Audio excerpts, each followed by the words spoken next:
আসসালামু আলাইকুম রহমতুল্লাহ। কাতার সোজা করার ব্যাপারে আলোচনা। কাতার সোজা করা হলো ওয়াজিব। আমরা উদাসীনতা করি কাতার সোজা করার ব্যাপারে।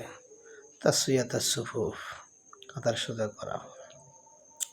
ইমাম রাসূলের বাণী কি আন-নু'মান ইবনে বাশীর রাদিয়াল্লাহু তাআলা আনহু قال قال رسول الله صلى الله عليه وسلم عباد الله لا تسوون صفوفكم أو لا يخالفن الله بين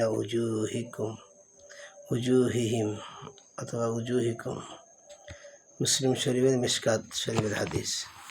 হযরত নু'মান ইবনে বাশীর রাদিয়াল্লাহু তাআলা আনহু থেকে বর্ণিত, তিনি বলেছেন, হুজুর পাক সাল্লাল্লাহু আলাইহি ওয়াসাল্লাম ইরশাদ করেছেন, আল্লাহর বান্দাগণ, যদি তোমরা যথারীতি তোমাদের কাতার সোজা না করো তবে আল্লাহ পাক তোমাদের চেহারাকে বিকৃত করে দিবেন।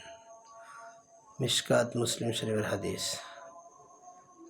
ইসলাম সুশৃঙ্খল ধর্ম।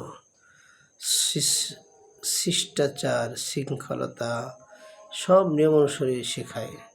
নামাজে কাতারবন্দি হওয়া, সোজা হয়ে দাঁড়ানো মানব প্রকৃতির দাবি। আল্লাহ পাক কাতার বাঁকা হলে মন বাঁকিয়ে দিবেন, অর্থাৎ ঈমান আমল সে পিছিয়ে পড়বে। এই জন্য আমাদের হেফাজত থাকতে হবে।